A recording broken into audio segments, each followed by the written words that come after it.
इस कहानी के अगले भाग में आपने देखा रोहन नाम का लड़का सभी विद्याओं में पारंग हासिल करके नागिन और नागराज को हरा देता है। दोनों अपनी जान बचाकर वहां से भाग जाता है। साथ ही रोहन ये प्रतिज्ञा करता है कि वे नागलोक को खत्म कर देगा। अब देखिए आगे। भाग गए मुझसे डर के कहाँ तक भागोगे नागराज? तुम जहाँ भी जाओ मैं तुम लोगों को ढूंढ ढूंढ कर खत्म करूंगा। बम चिकी चिकी बम बम बम चिकी चिकी बम। तभी वहां पर गांव वाले इकट्ठा होते हैं। ये तुमने क्या किया बेटा? तुमने नाग देवी को यहाँ से भगा दिया। तुम्हें नहीं पता नागिन देवी ने हमारी कितनी मदद की है। तुमने हमारे गांव वालों को बर्बाद कर दिया है। तुम सब भी भाग जाओ यहाँ से, नहीं तो मैं तुम सबको भी बर्बाद कर दूंगा। इस रोहन ने मुझे इतनी जोर से पटका कि अभी भी दर्द हो रहा है। इसका कोई भरोसा नहीं है। रोहन, तुम इस तरह हमारे गांव को बर्बाद नहीं कर सकते हो। तुम्हें इसकी सजा मिलेगी। अच्छा, तो क्या आप लोग मुझे सजा देंगे? जाओ चिंटू और पिंटू और इस रोहन को सबक सिखाओ। मुखिया के कहते ही दो लोग डंडा लेकर रोहन की तरफ बढ़ते हैं। तुम लोगों की इतनी हिम्मत, अभी तुम लोगों को सबक सिखाता हूँ। रोहन अपने जादू से दोनों को हवा में उठाकर जोर से जमीन पर पटक देता है। ये देखकर सभी गांव वाले वहां से तुरंत भाग जाते हैं। कैसा लगा मेरी ताकत का नमूना देखकर? बड़े बड़े नाग मेरे सामने नहीं टिक पाए। तुम लोग तो एक साधारण इंसान हो। बम चिकी चिकी बम बम बम चिकी चिकी बम।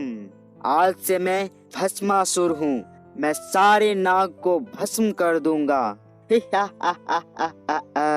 सभी गांव वालों की वहां से भाग जाने के बाद रोहन अपने दोनों हाथों को उठाकर जोर जोर से मंत्र पढ़ने लगता है। आम फट बम चिकी चिकी बम बम बम चिकी चिकी बम। आम फट, यहाँ आसपास जो भी सांप है मेरे पास आ जल्दी से। आम फट। तभी रोहन के पास उसी नागिन का बेटा आता है। ये तो उसी नागिन का बेटा है। बहुत अच्छा हुआ, अब मैं इसी के जरिए नाग लोग जाऊंगा। चल तू मेरे साथ। आज की रात हम आराम करेंगे और कल तेरे नाग लोग का आखिरी दिन होगा। रोहन नागिन के बेटे को लेकर अपने घर चला जाता है। घर पहुंचकर रोहन अपने नौकर रामू को आवाज देता है। रामू काका कहाँ है आप? थोड़ी देर के बाद रामू काका उसके पास आता है। रामू काका, ये नागिन का बच्चा है। इसकी जिम्मेदारी मैं आपको देता हूँ। आज की रात इसकी अच्छे से ख्याल रखना। ठीक है बेटा। रामू काका एक दूध का प्याला लाकर नागिन के बेटे के सामने रख देता है और खुद भी बैठकर पूरी रात उस पर नजर रखता है। दूसरे दिन सुबह रोहन जमीन पर कुछ लकीरें खींचकर साधना करने के लिए बैठ जाता है। बम चिक्की चिक्की बम बम बम चिक्की चिक्की बम।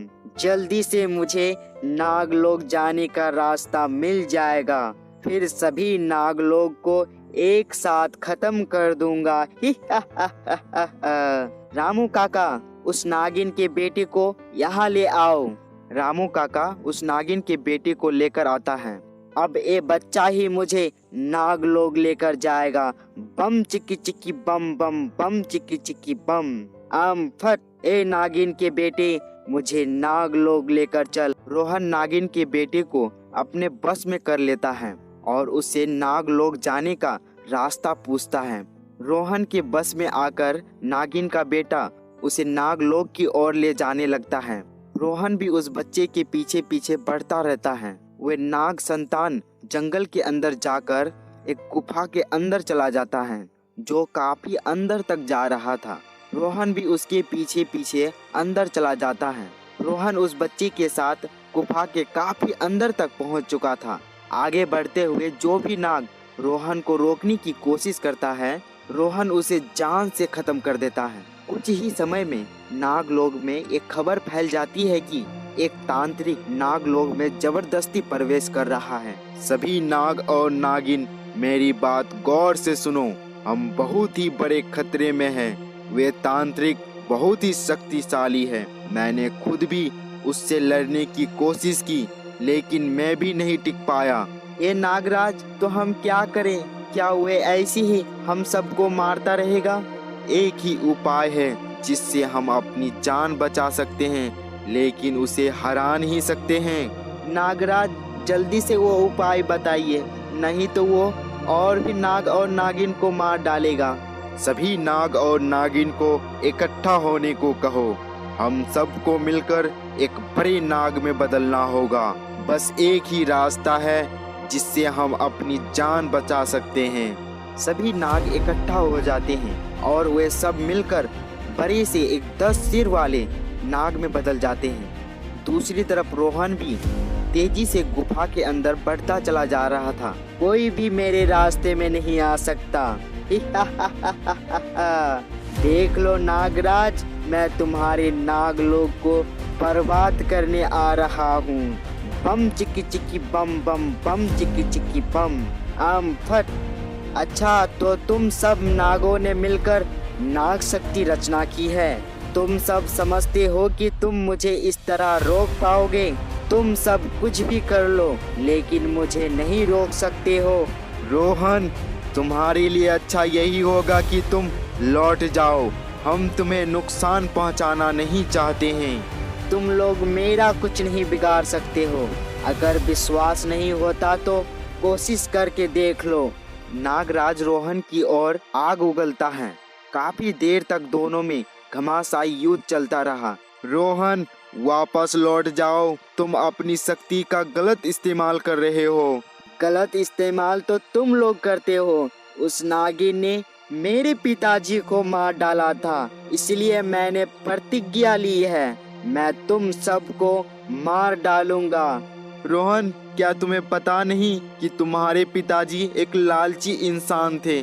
उसने अपनी लालच की वजह से अपनी जान गंवाई है। लौट जाओ यहाँ से। चाहे कोई भी कारण हो, लेकिन मैं यहाँ से तुम लोगों को मारे बिना नहीं लौटूंगा। रोहन और नागराज के बीच बहुत देर तक लड़ाई चलती रहती है और नागिन का बेटा दूर खड़ा होकर उन दोनों का लड़ाई देखता है। बम चिकी चिकी बम बम, बम चिकी चिकी बम, आम फट। रोहन अपनी जादू से विशाल नाग का एक सिर काट देता है।